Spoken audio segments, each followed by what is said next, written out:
Basically, I was on a delivery and leaving the parking lot, and I was in there and there was construction on the main road, which was next to an interstate on-ramp.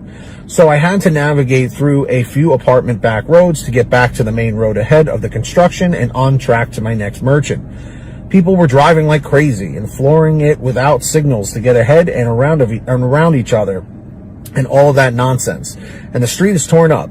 One direction of traffic, so that direction of traffic is taking a lane in the oncoming traffic on the left side of the median. It's a real mess, and we've all been in those situations. But we ran into stuff like this all the time, right? Exactly. Especially if it's our own market that we live in, we know the ways around things, and when we come up on pothole construction and things like that, we just keep it moving. But those are the things that we need a good IT and Dasher support staff for, because they can't know what's going on for us, and we need to be able to quickly and efficiently call in and report why we are going to be so late, or notify of issues like power outages in town after weather events and things. Many of these merchants just close their doors and call their employees after a flash flood or windstorm that knocks power out for 180,000 residents, like what just recently happened here a few weeks back.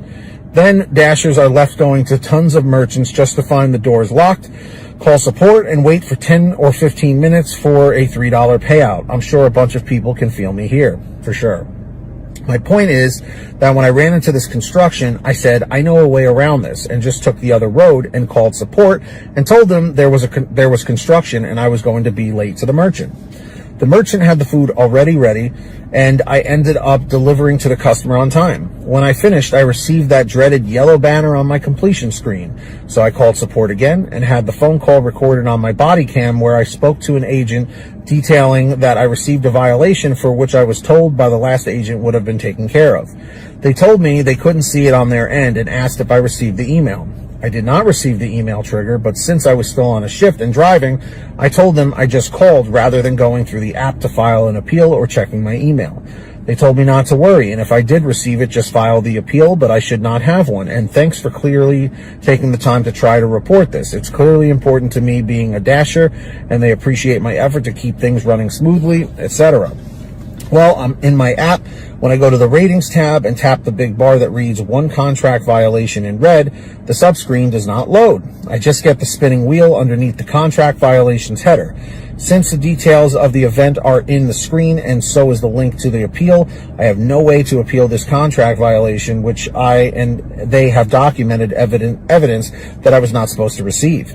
It seems like some agent was supposed to stop the flag, but the system either glitched or they didn't do everything properly on their end.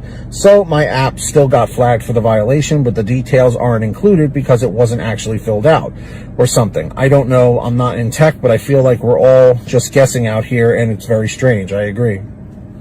I've tried endlessly to go through different phone calls, to go through the chat support, and then have them trigger me an email with a reference number that I can then refer to the other agents in the future when asking them to pull up the case and check on things. Since I detailed the issue in plain text in the text chat with Dash support, which spawned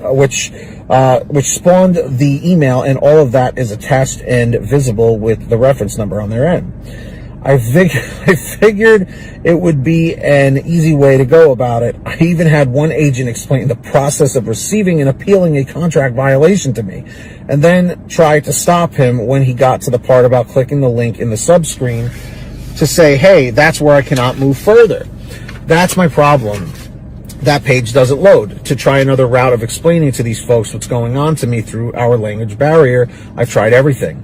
I have received responses during these attempts that they cannot see any Dash info since 9/2 under my account, that my email address is not attached to any Dasher account, that my account has been deactivated, that there's no contract violation and I should not worry about it, and to just simply click the link to appeal because they cannot do anything for me. Given that most of those responses were clearly incorrect, as I was signed into Dashes and receiving orders at the time when they were telling me for some reason that I don't have an account. I just decided to stop calling, and hopefully it will fall off after 100 applicable deliveries, because I don't want someone to accidentally deactivate me or something. If my app is still dinging, then I guess I'm still driving, so I should just shut up and go. Independent contractors or not, I don't feel like this is how we should be treated. This is not good or healthy or even actually legal. a working business relationship. Something's got to give. We have to get together somehow, even if it's not an actual union. We need to get some sort of a website up and a community forum going strong. Remember PHPBB forums? Yes, I do.